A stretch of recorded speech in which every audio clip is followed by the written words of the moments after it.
नमस्कार दोस्तों, स्वागत है आपका हमारी नई वीडियो पे। आज चर्चा करेंगे एक ऐसे स्टॉक की जो है सबका फेवरेट। दोस्तों, ये सीरीज़ जो हमने शुरू की थी स्टॉक की, उसमें निफ्टी के दिग्गज स्टॉक की हम चर्चा करते हैं। इसमें ऑलरेडी हमने 2 स्टॉक कवर कर लिए हैं, जिसका नाम है रिलायंस इंडस्ट्रीज़ और HDFC बैंक।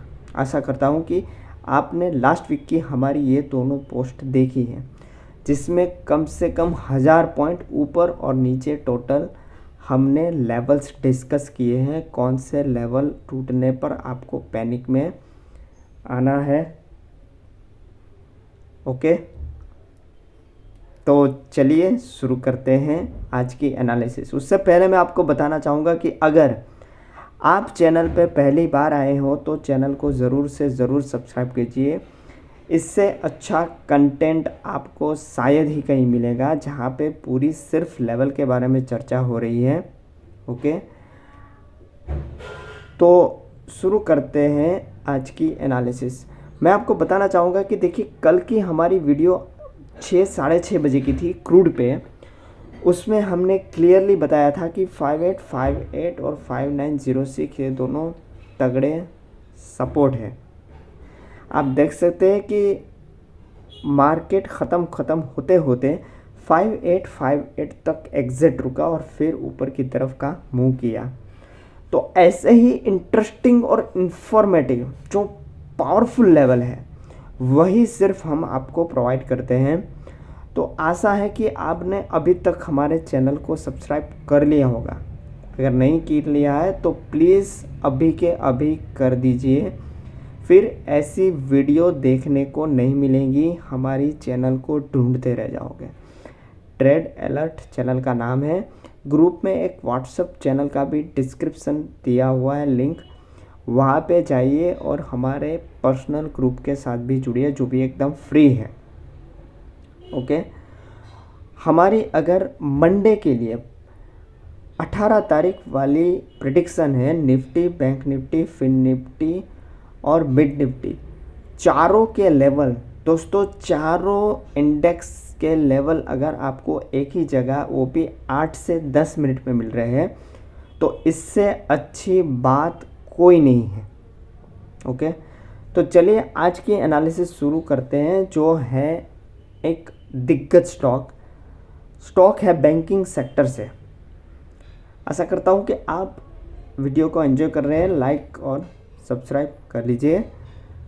बैंकिंग का ये स्टॉक है तीसरे नंबर का, जिसका वेटेज है। निफ्टी का भी स्टॉक है और बैंक निफ्टी का भी स्टॉक है। बैंक निफ्टी से आप शायद समझ ही गए कि हम किस स्टॉक की बात करते हैं। जी हाँ दोस्तों, हम बात कर रहे हैं ICICI बैंक। ICICI बैंक अपने आप में एक इंडेक्स की तरह काम कर रहा है। जैसे हमने पिछले 2 स्टॉक की चर्चा की थी, HDFC बैंक और रिलायंस। दोस्तों, ICICI बैंक की अगर हम बात करें तो ICICI बैंक की क्लोजिंग हुई है 1037,000 के ऊपर। अब ये स्टॉक ट्रेड कर रहा है। बहुत ही अच्छा स्टॉक है, उम्दा इन्वेस्टमेंट का स्टॉक है। कल ये कुछ 0.36 मतलब ऑलमोस्ट साइडवेज ही क्लोज हुआ था।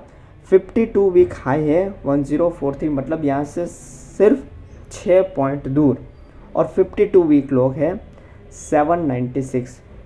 देखिए, 52 वीक लो 796 को ध्यान में रखें। हम ऑलमोस्ट वहाँ तक इसके जो सपोर्ट है, जो रेजिस्टेंस है, सारे कवर करने वाले हैं। आपको ऑलमोस्ट इस स्टॉक में 600 पॉइंट के लेवल हम देने वाले हैं। दोस्तों, 600 पॉइंट कोई छोटी बड़ी बात नहीं है, समझ रहे हैं आप। 600 पॉइंट तक के अगर आपके पास किसी स्टॉक में लेवल है, तो उसमें भी ये अच्छे तगड़े SIP स्टॉक में, तो आप जान सकते हो कि आप इन्वेस्टमेंट से लेकर ट्रेडिंग तक बहुत ही तगड़ा बेनिफिट उठा सकते हो। तो चलिए एनालिसिस को आगे बढ़ाते हैं। ICICI बैंक की शेयर होल्डिंग पैटर्न आपके सामने लगा है, जिसमें DII सबसे ज़्यादा 45% से ज़्यादा होल्ड करते हैं। FII करते हैं 44% और पब्लिक करती है 9%। हमारे पिछले 2 स्टॉक थे उसमें भी सेम इसी तरह FII, DI और प्रमोटर सबकी बहुत तगड़ी स्टॉक होल्डिंग थी। तो एक चीज़ तो क्लियर है कि ये स्टॉक लंबी अवधि के लिए अच्छे हैं, इसमें कोई फंडामेंटल गड़बड़ी नहीं है। अब चलते इसके रिटर्न प्रोफाइल की तरफ।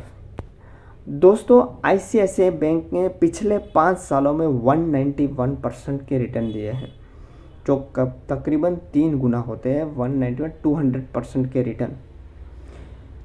उसके बाद अगर हम बात करें तो पिछले 1 साल में 1 ईयर के रिटर्न है 14%, जो कि कम है। ओके, स्टॉक वैसे तो देखो स्टॉक मार्केट के रिटर्न 10 से 12% रहते हैं, 14% है, मगर इतने अच्छे बुल रन में 14% दिए हैं, तो आगे हमें अच्छी एक अपॉर्चुनिटी मिल सकती है इसमें इन्वेस्ट करने के लिए। लास्ट ईयर टिल डेट मतलब ये साल शुरू होता है जनवरी 1 से। 1 जनवरी से लेकर आज 15 दिसंबर तक इसके रिटर्न रहे हैं 14.60%। ओके, और 1 महीने के इसके रिटर्न रहे हैं 10%। तो मतलब हम बोल सकते हैं कि ये जो भी रेडी हुई है वो 1 महीने के अंदर ही ऑलमोस्ट हुई है। ओके, अब टाइम वेस्ट ना करते, जिस चीज़ का आपको इंतज़ार है वहीं पे चलते, मतलब कि सीधे चार्ट पे। देखिए, ये 15 मिनट का चार्ट है और आपके सामने लेवल है ICICI बैंक के। दोस्तों, 1010 जो सिंक करते हैं, इंट्राडे करते हैं, उन सब के लिए ये एक सपोर्ट जोन है 1010। अगर मार्केट में थोड़ा करेक्शन आता है और 1010 के पास ये स्टॉक मिलता है तो बेशक इसे एक बार बाय करना चाहिए। स्विंग ट्रेडिंग के लिए भी मैं बोलूँगा कि 1010 के लेवल पे आपको एक बार बाय करना चाहिए। आपका रजिस्टेंस और टारगेट रहेगा 1055। ऊपर की तरफ अगर हम लेवल की बात करें तो बन रहे हैं 1111, 1155 और 1222। समझ रहे हैं? देखो, अब इसको ट्रेड कैसे करना है, मैं हर बार बोल रहा हूँ कि 15 मिनट की आप पैटर्न को फॉलो कीजिए, टाइम फ्रेम को फॉलो कीजिए। अगर 15 मिनट किसी भी एक लेवल को ब्रीच करता है और उसके नीचे या उसके ऊपर पॉजिटिव कैंडल बनाता है, तभी आप इस स्टॉक में बाय या सेल की पोजीशन लें। ओके, अब समझ लीजिए 1010 सपोर्ट है, तो उसके नीचे जब तक मार्केट होल्ड नहीं करता आपको सेल की पोजीशन नहीं बनानी है। ऊपर की तरफ 1055 एक रेजिस्टेंस है जहाँ पे आप माइनर सेल ले सकते हैं, या फिर 1055 के ऊपर आप बाय की पोजीशन फ्रेश बना सकते हैं। आपके टारगेट रहेंगे 1111, 1155 और 1222। नीचे की तरफ एक तगड़ा सपोर्ट है 915 और 902। देखो, ये ग्रीन लाइन जो मैंने 915 बताई है, जब तक ये सलामत है, इंटैक्ट है, आपको ना तो घबराना है और ना ही डरना है, कुछ करना है। आपको इस स्टॉक में लॉन्ग पोजीशन बनाए रखनी है। आपके टारगेट वही रहेंगे 1222, 1155 के। 902 के नीचे अगर सस्टेन करना है तभी आपको इसमें थोड़ा बहुत संभलना है, तब फ्रेश इन्वेस्टमेंट की बात नहीं करने की। आपके नीचे के टारगेट बहुत बन सकते हैं, इसलिए आप अपनी SIP कर रहे हो या फिर पोजिशनल होल्ड कर रहे हो, एवरेज कर रहे हो, उसको आपको परहेज करनी चाहिए। दोस्तों, 915 के करीब अगर मिलता है तो एक बार बाय की पोजीशन बनानी चाहिए विद 30 पॉइंट स्टॉप लॉस। बाकी 915 के करीब हम इस स्टॉक को वापस रिव्यू करेंगे, इसमें क्या नए लेवल अपडेट है। ओके, तो ये थी हमारी ICICI बैंक पर एक डिटेल रिपोर्ट, डिटेल एनालिसिस, जिसमें आपको कम से कम हमने 300 पॉइंट तक का लेवल बताए हैं। आशा करता हूँ कि वीडियो आपको पसंद आई होगी। चैनल को प्लीज़ एक बार और बता रहा हूँ कि सब्सक्राइब कर लीजिए।